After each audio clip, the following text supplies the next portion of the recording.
할렐루야.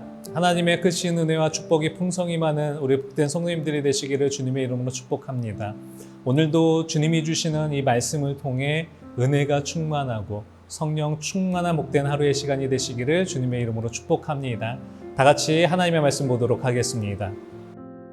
그 후에 아하수에로 왕의 노가 그침에 와스디와 그가 행한 일과 그에 대하여 내린 조서를 생각하거늘 왕의 측근 신하들이 아뢰되 왕은 왕을 위하여 아리따운 처녀들을 구하게 하시되 전국 각 지방의 관리를 명령하여 아리따운 처녀를 다 도성 수산으로 모아 후궁으로 들여 궁녀를 주관하는 내시 헤게의 손에 맡겨 그 몸을 정결하게 하는 물품을 주게 하시고 왕의 눈에 아름다운 처녀를 와스디 대신 왕으로 삼으소서 하니 왕이 그 말을 좋게 여겨 그대로 행하니라. 도성 수산에 한 유다인이 있으니 이름은 모르드게라. 그는 베냐민 자손이니 기스의 증손이요 시므이의 손자요 야일의 아들이라. 전에 바벨론 왕 느부갓네살이 예루살렘에서 유다 왕 여고냐와 백성을 사로잡아갈 때에 모르드게도 함께 사로잡혔더라. 그의 삼촌의 딸 아다사 곧 에스더는 부모가 없으나 용모가 곱고 아리따운 처녀라. 그의 부모가 죽은 후에 모르드게가 자기 딸같이 양육하더라. 오늘 본문은 아하수에로 왕이 와스디에 대한 노를 그치고 이 와스디가 행한 일과 그에 대한 조서를 생각하게 됩니다. 그러나 왕은 자신이 내린 조서를 바꿀 수는 없었습니다. 이 왕의 측근들은 아리따운 처녀를 수산성에 모아 왕의 눈에 아름다운 처녀를 왕으로 선택하도록 권하였습니다. 오늘 본문 1절, 2절의 말씀입니다. 그 후에 아하수에로 왕의 노가 그침에 와스디와 그가 행한 일과 그에 대하여 내린 조서를 생각하거늘 왕의 측근 신하들이 아뢰되 왕은 왕을 위하여 아리따운 처녀들을 구하게 하시되 라고 말씀합니다. 이 사건들을 통해서 에스더가 왕비가 됩니다. 그런데 이 모든 상황들을 보면 우연하게 진행된 일이 아닌 것을 알 수 있습니다. 모든 것은 하나님의 섭리와 통치하심 가운데 일어난 것입니다. 이 하만이라는 제국의 실력자가 이스라엘 사람들을 싫어합니다. 그가 하나님의 사람들을 말살시키려는 이 끔찍한 계획을 세울 것인데 그것을 막기 위해 하나님은 에스더를 왕비로 세우시는 것입니다. 하나님은 하나님의 자녀들을 위해 하나님의 섭리를 통해 일하고 계십니다. 이 아주 작은 실수에서부터 시작되어 와스디 왕후가 폐위된 것 같지만 이 모든 일에는 하나님의 일하심과 하나님의 섭리하심이 있었던 것입니다. 모든 것은 하나님의 섭리 가운데 있습니다. 우리에게 일어나고 있는 일 가운데 결코 우연은 없습니다. 모든 것이 하나님의 뜻 가운데 있는 것이고 하나님께서 이끌고 가시는 것입니다. 마태복음 10장 29절의 말씀에 참새 2마리가 한 양에 팔리지 않느냐. 그러나 그 가운데서 하나라도 너희 아버지께서 허락하지 않으시면 땅에 떨어지지 않을 것이다 라고 말씀하십니다. 참새 한 마리라도 하나님이 허락하지 않으시면 하나도 땅에 떨어지지 아니한다라고 말씀하십니다. 모든 것이 하나님의 섭리 속에 우리를 인도하시는 하나님이십니다. 그래서 우리는 당장의 현상만 보는 것이 아니라 그 속에 감추어진 하나님의 뜻을 깨닫는 영적인 모습이 되어야 합니다. 우리는 하나님의 통치하심 속에 있는 그 인도하심을 알아야 합니다.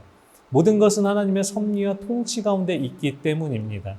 이 하나님의 섭리를 인정하는 자들은 모든 가정이 하나님의 뜻이 있음을 순종하고 나에게 가장 좋은 길로 인도해 주시는 하나님을 신뢰하는 믿음이 되어야 합니다. 성경에서 하나님의 인도하심과 섭리하심을 경험하고 고백한 인물이 있습니다. 성경의 모든 인물들이 하나님의 섭리하심을 경험했습니다.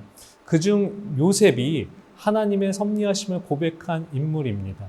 이 요셉은 자신의 형들에게 죽을 고비를 넘기고 이 상인들에게 팔려가게 됩니다.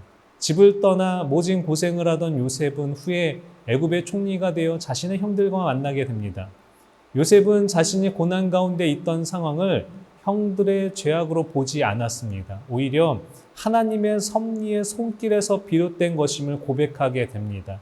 하나님의 크신 뜻을 알게 되었다라는 것입니다. 요셉은 감정적으로 형들에게 다가간 것이 아니라 오히려 하나님의 뜻임을 알게 되었다라는 고백을 합니다. 자신이 그 어려웠던 인생의 길이 하나님께서 이스라엘 백성들을 보존하고 번성하시기 위한 하나님의 크신 뜻임을 알고 고백한 것입니다. 요셉은 이렇게 고백합니다. 창세기 50장 20절 말씀에 형님들은 나를 해치려고 하였지만 하나님은 오히려 그것을 선하게 바꾸셔서 오늘과 같이 수많은 사람의 생명을 구원하셨습니다. 라는 고백을 합니다. 요셉은 자신의 삶이 하나님께서 이스라엘 백성들을 구원하시기 위한 시간임을 알며 고백한 것입니다. 요셉이 고통을 당하는 기간이 있었지만 그 일들을 하나님이 선으로 바꿔주시어 많은 백성의 생명을 구원한 것을 직접 경험하고 고백하였습니다. 하나님의 섭리에는 결국 선한 것으로 인도해 주셨다라는 고백을 한 것입니다. 사랑하는 성도 여러분, 우리의 삶도 마찬가지입니다. 우리가 때로는 고통과 그 어려운 상황 중에 있을 때 하나님의 섭리가 작용하고 있는 것인지 모를 수 있습니다. 그러나 요셉의 고백이 우리의 고백이 되기를 간절히 축복합니다. 요셉이 종으로 있을 때나 감옥에 있을 때나 변함없이 하나님을 신뢰하여 선으로 인도하심을 고백한 것처럼 우리의 삶도 하나님께서 선으로 인도해 주심을 고백하는 자가 되시기를 간절히 축복합니다. 하나님의 섭리하심 속에는 하나님의 자녀들을 위한 선한 인도하심이 있습니다. 하나님께서는 성도 여러분들을 위한 아주 스페셜한 계획을 가지고 계십니다. 그리고 선한 길로 인도해 주십니다.